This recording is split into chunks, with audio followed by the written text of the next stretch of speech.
How would you like to earn 7% on your fixed income portfolio? Which is what we've designed for people who are looking for, a decent return with a smoother ride than what the stock market has to offer. Hi, I'm Nevin, and I'm an investment advisor at Pelican Wealth Advisors. And I'm going to show you today how we do that.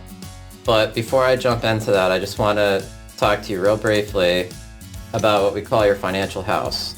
And this is the framework or reference we use for everybody, all of our clients, when we're either designing their portfolio or creating their financial plan.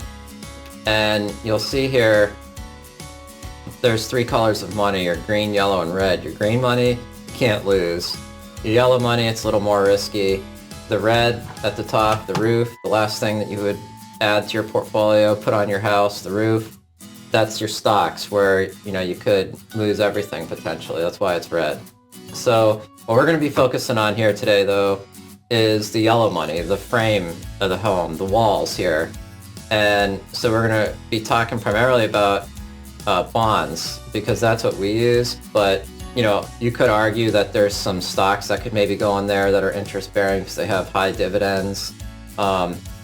Real low beta stocks, low volatility stocks like AT&T comes to mind as one that people may argue that could go in there. But for this year and for what we do at our firm, we're talking about bonds. And so let me switch to the next thing. So what we have, or what we design here for people, like I said, that want a decent return, but they don't like the volatility in the stock market. And they're not conservative either. So they don't want to have some conservative portfolio or fixed income portfolio that's only earning, like I said, about what I've seen, maybe 3% a year. So what we have is, it's an actively managed fixed income portfolio.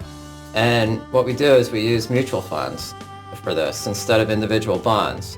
And so let me explain real quick why we do that. Now, we use the mutual funds because, one, it's liquid. And in my experience, when we've seen new clients come in and they have individual bonds that they've held, it is difficult to sell them, and you may be unhappy with the price you get back when you go out for a bid. In my experience so far, we've had many clients that we've not been able to sell their bonds. They're just illiquid, or the price that we're getting for them is so low, nobody would accept that, and the clients are stuck with them until maturity. And some people like that, though, because it's safety, and there's nothing wrong with that. But what I'm talking about is something a little different here, and it's a different approach. So this portfolio, it's 100% liquid at all times because we use mutual funds, and so you can always get out at 4 o'clock when the mutual fund tickets go in. And the other reason we use mutual funds for this is because we're relying on the portfolio managers at the reputable fund companies and their analysts, and we're relying on them to do all the research into these companies that we're investing in their debt. And so what we're doing is we're managing the mutual funds and the performance of the funds. And so if something doesn't look right, we're actively managing it, so we'll switch over to something else. And this portfolio, it pays monthly. That's one of the number one criteria.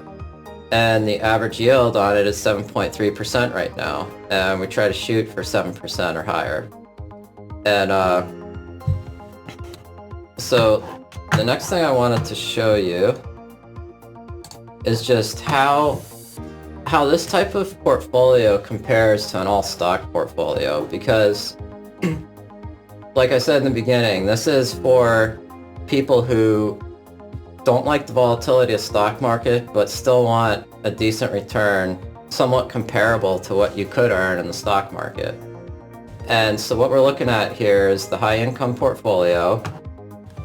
And you'll see here that right here we're looking at first is the fixed income portfolio. Will go inside there. And oh, that's coming up. Okay.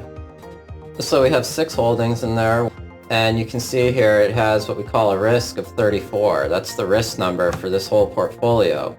And what this is some software that we use that assigns a risk number to every single security out there.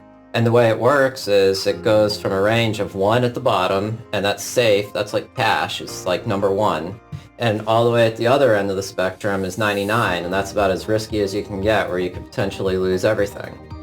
So this portfolio, you can see, is a 34, so it's on the low end.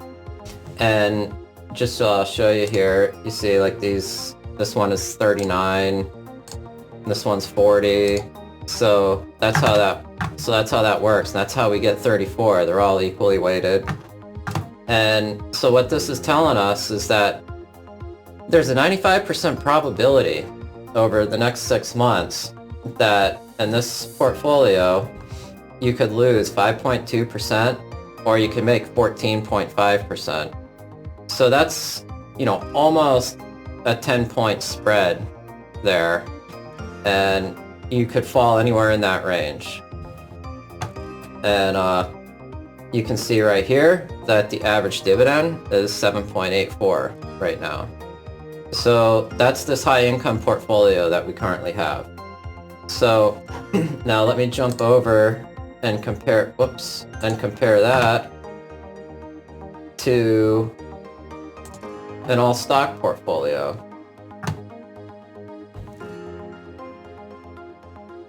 All right, here we go. So now you can see here that there's 6 holdings, and I'm using ETFs here, and so that I just didn't have to go in and enter like 50 stocks or whatever. So and it's diversified. So I got emerging markets here, mid cap, the Nasdaq 100 for tech, small caps, and then I wanted to put a growth sector in here, so I put semiconductors just as a placeholder, and then you got your large caps here with the S&P. So with these 6 holdings, equally weighted, all stocks, the risk number, you can see it comes out to 85. So that's more than 2 times, the risk of the high income portfolio.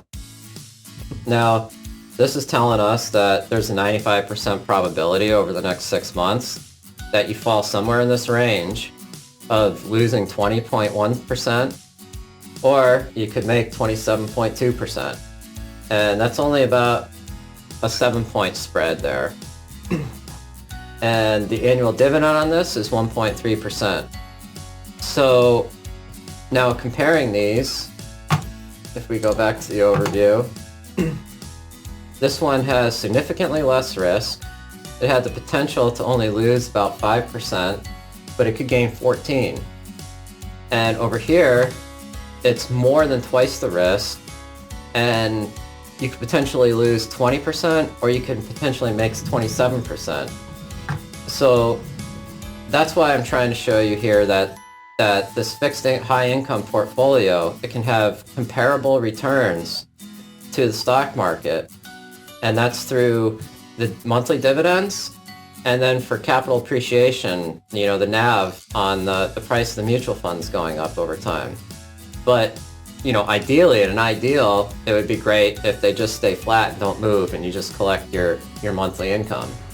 So that's all I just really wanted to point out, and I hope that you learn something from this, and you find this educational, and and at least you understand that there's ways of getting some decent returns without assuming all the risks that you may think you need to take on by investing in the stock market alone. All right, so thank you very much for watching.